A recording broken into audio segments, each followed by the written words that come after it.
क्या इस सेवा का फल ऐसा होता है कि हमारी कोई पिछले जन्म की जो कमियां हैं, ये जो आत्मा इसमें है, इसने कहीं पहले कभी कुछ ऐसा काम किया हो जो हमारे शरीर के अंदर आने के बाद हमें वो मिल रहा है, या फिर जो पुत्र का हमने कहीं ऐसा कुछ किया हो वो दुश्मन के रूप में ऐसा आया हो, ऐसा कभी होता है क्या? YouTube पर चैनल को सब्सक्राइब कर लीजिएगा। दोस्तों, जय श्रीमन नारायण, जय श्री राधे राधे राधे। गुरुजी के प्रिय भक्तों, उत्तर प्रदेश के वृंदावन में आयोजित धर्म और आध्यात्मिक चर्चा के दौरान यह व्यक्ति कहता है कि मैं मेरे बेटे से बहुत परेशान हूँ। वह घर में बहुत उपद्रव करता है, जिसकी वजह से मैं जीना नहीं चाहता और मैं वृंदावन आ गया हूँ। तो जवाब में पूज्य गुरुजी अनिरुद्धाचार्य जी महाराज ने उस व्यक्ति को इस निराशा से उभरकर जीने की वो राह बताई, जिससे उसका जीवन सही दिशा में जा सके। दोस्तों, वीडियो को अंत तक जरूर देखिएगा, क्योंकि यह वीडियो जीवन में परिस्थितियों से जूझते हुए कैसे जिए यह बताती है। दोस्तों, वीडियो अच्छी लगे तो हमारे चैनल को सब्सक्राइब और वीडियो को लाइक और शेयर करना ना भूलिएगा। राधे राधे। प्रणाम गुरुजी। जी भैया गुरुजी, मैं राम समाज, मेरा नाम है, मैं दिल्ली से हूँ। बताओ मेरे साथ कुछ दिनों से ऐसी घटनाएं हो रही हैं, क्या सत्य है सत्य मुझे नहीं मालूम। क्या घटना हुई? जैसे करीब आज 4 दिन हो गए। पहली घटना यही है मेरे साथ। मेरा बेटा जो है ना, उपद्रवी आदमी है, वो उपद्रवी है। हाँ, घर में जो है कलेशबाजी करता है और हम माँ बाप पे दोनों पे भी जो है गलत भाषा का प्रयोग भी करता है। और इस हिसाब से हम करीब नरसों के दिन घर से बिना बताए निकल गए। सुबह 6 बजे अपनी बच्ची को स्कूल छोड़ा और वहाँ से फिर हम जो है गाड़ी पकड़े और आगरा जाने का सोच रहे थे। पर पता नहीं क्यों एक शख्स हमें ऐसे ही मिल गए, तो रास्ते में टिकट ली थी हमने आगरा की, और उन व्यक्ति ने हमसे कह दिया कि जाओ, उतर जाओ, तुम्हारा वृंदावन आ गया। अब हमने यहाँ सिग्नल पर उतार दिया। अब पता नहीं था कि कहाँ जाएं। वहाँ से रिक्शा करके हम यहाँ तक आए। अपने आप को अपना जो है आत्मदाह करने के लिए हम जमुना की तरफ चल दिए। वहाँ गए थे तो मतलब जमुना के किनारे हम पहुंचे। वहाँ एक बालक था बोले मंदिर यही नहीं है, यहाँ इस तरफ मंदिर नहीं है, मंदिर तो इधर है। तो मैंने कहा मंदिर इधर है, मैं तो यहाँ जमुना पे जा रहा हूँ, कि चलो हम दर्शन करवा दे तुम्हारे।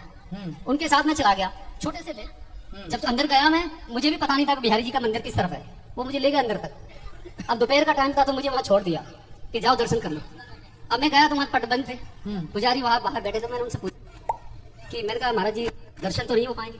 बोले अब आप 5:30 बजे आना। मैंने कहा मुझे वो बालक छोड़ गया था कि दर्शन कर लो, कि यहाँ तो कोई नहीं, आप अकेले आए थे। अब मैं वहाँ एकदम से मेरे रोंगटे खड़े हो गए। मैंने सोचा फिर मेरे साथ था कौन।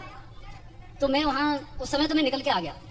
बाहर जब निकला, मैं रोड पे आया तो एक व्यक्ति ऐसे मिले, पंडित जी जैसे। उन्होंने बोला कहाँ जा रहे हो? मैंने कहा दर्शन के लिए गए थे, तो 5:30 बजे बताया। अब दोपहर में कहाँ जाए? बोले गौरी गोपाल आश्रम चले जाओ। मैंने कहा हमने तो देखा नहीं, पहली बार आए। बोले इस गली से जाओ, सीधे चले जाना।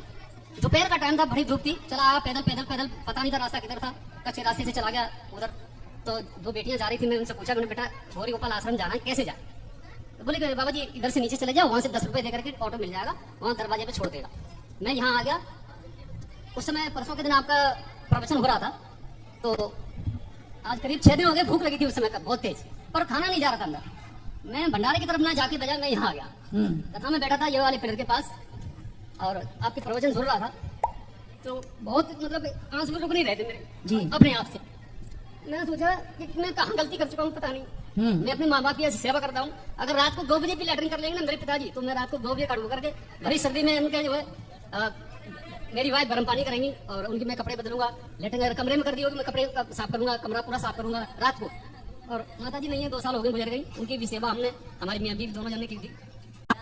क्या इस सेवा का फल ऐसा होता है कि हमारी कोई पिछले जन्म की जो कमियां हैं, ये जो आत्मा इसमें है, इसने कहीं पहले कभी कुछ ऐसा काम किया हो जो हमारे शरीर के अंदर आने के बाद हमें वो मिल रहा है, या फिर जो पुत्र का हमने कहीं ऐसा कुछ किया हो वो दुश्मन के रूप में ऐसा आया हो, ऐसा कभी होता है क्या?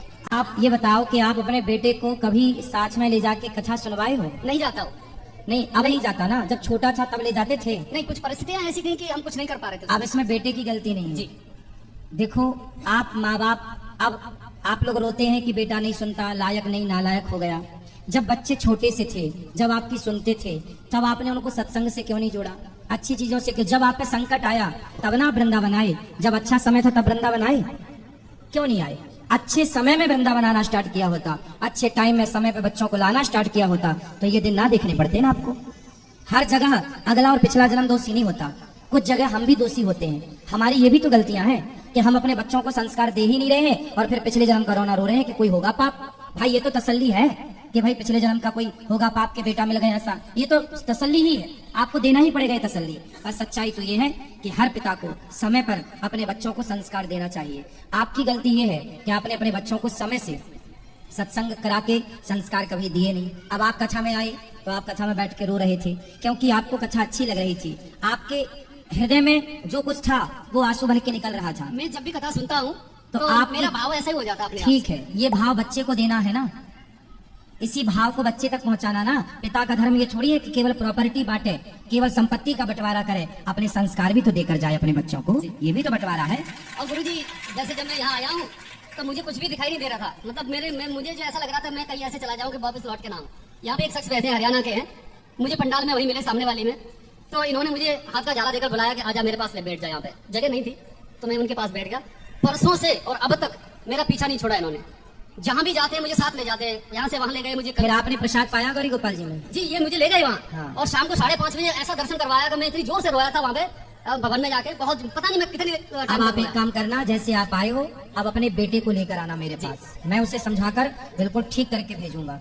आप ये बताओ कि आप अनजाने में यहाँ आए गौरी गोपाल जी, में, जी। यहाँ सब कुछ आपको प्रॉपर मिला, खाना? बहुत बहुत मैं कह रहा हूँ ना अद्भुत, मुझे तो ऐसा लग रहा है मुझे तो लड्डू गोपाल मुझे ले गए थे वहाँ पे बिल्कुल, दर्शन कराने के लिए। बिल्कुल। अच्छा गुरुजी एक और प्रश्न था, जैसे बेटियां हैं छोटी, तो तुलसी की कंठी हमारी बेटी है 14 साल की, वो पहनने के लिए बड़ी बहुत ज्यादा भावुक है, तो क्या वो कंठी हम उसे पहनाए, हम पहने? हाँ। अच्छा जैसे कंठी मासिक- माला पहनाओ, बेटी- सत्संग से जोड़ो, वरना बच्चे तुम्हें गालियाँ देंगे। जैसे बेटियां जैसे मासिक धर्म से हो जाती हैं, कोई बात तो नहीं, क्या उस समय तुलसी पहने रह सकते, कोई दिक्कत बस नहीं। प्रश्न यही था। धन्यवाद गुरु। खड़े हो जाइए।